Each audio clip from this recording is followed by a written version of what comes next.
इतिहास लिहिला तो हिरव्या पिवळ्या शालीनं, तलवारीच्या खणखणाटीनं, घोड्यांच्या टापानं आणि शाहिरांच्या डफानं. आणि हाच महाराष्ट्राचा इतिहास घडविला तो छत्रपती शिवाजी महाराजांनी. मुद्राच्या छत्रपती शिवरायाला, रयतेच्या राजाला, ज्याच्या भक्तीला जोड नाही, शौर्याला तोड नाही, जो अथांग आहे सागरा समान, ज्याचा छत्र म्हणजे आभाळा समान, तो त्या सूर्याची शान, मराठी मनाचा धगधगता अभिमान. काळीज आहे सह्याद्री, ज्याला शंभूंचा अभिमान, महाराष्ट्राच्या देवाऱ्यात ज्याचं पहिलं स्थान, असे ते प्रौढ प्रताप पुरंदर, क्षत्रिय कुलावतंश, सिंहासनाधीश्वर, राजाधिराज, श्रीमंत श्री श्री श्री छत्रपती शिवाजी महाराज की जय. आजकाल असं म्हटलं जातं, जिथं मस्तक टेकवावं अशा नमस्काराच्या जागा हल्ली खूप कमी होत चालल्या आहेत. परंतु ज्यांचं नाव ऐकतात हे मस्तक नतमस्तक झाल्याशिवाय राहत नाही, ते म्हणजेच महाराष्ट्राचे आराध्य दैवत, जाणते राजे छत्रपती शिवाजी महाराज होय.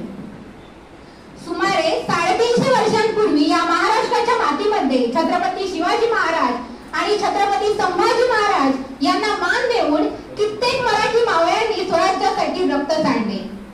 सर्वप्रथम या सर्व मावळ्यांना मी मानाचा मुद्रा करून मी तन्वी खांबल माझ्या छोट्याशा वक्तव्याला सुरुवात करते. बंदुकीच्या जोरावर आणि हंटरच्या धाकावर, अहो बंदुकीच्या जोरावर आणि हंटरच्या धाकावर मी अनेक वाघांना माणसांप्रमाणे जगायला शिकवणारी माणसं बघितली. परंतु बंदुकीच्या जोराशिवाय आणि हंटरच्या धाकाशिवाय मी इथल्याच माणसांना वाघाप्रमाणे जगायला शिकवणारा एकच वाघ बघितला, आणि ते म्हणजे छत्रपती शिवाजी महाराज होय. आज आपण ज्या महाराष्ट्रामध्ये राहत आहोत, अहो तो महाराष्ट्र म्हणजे काय? तो महाराष्ट्र म्हणजे शिवरायांच्या विचारांचा, जिजाऊंच्या संस्कारांचा आणि शंभूंच्या पराक्रमाचा साक्षीदार म्हणजे माझा हा महाराष्ट्र. कष्टकरी शेतकऱ्यांचा, दीनदलितांचा आणि त्या दिल्लीच्या तख्तालाही घाम फोडणाऱ्या जिगरबाज माझ्या मर्द मावळ्यांचा हा महाराष्ट्र, जिगरबाज माझ्या मर्द मावळ्यांचा हा महाराष्ट्र. याच महाराष्ट्राच्या मातीमध्ये 19 फेब्रुवारी 1630 रोजी शिवनेरी किल्ल्यावर माँसाहेब जिजाऊंच्या पोटी एका तेजस्वी वीररत्नाने जन्म घेतला, आणि त्यांचेच नाव म्हणजे छत्रपती शिवाजी महाराज होय. छत्रपती शिवाजी महाराज अन्यायाविरुद्ध लढण्यासाठी बालवयातच तयार झाले.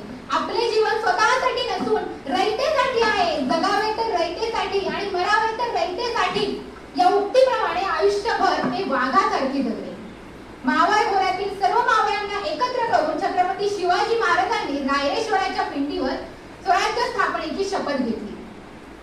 बाल शिवाजीने डोळ्याचे पाते लवते ना लवते तोच तलवारीच्या पात्याने हाताच्या करंगळीला छेद दिला आणि राय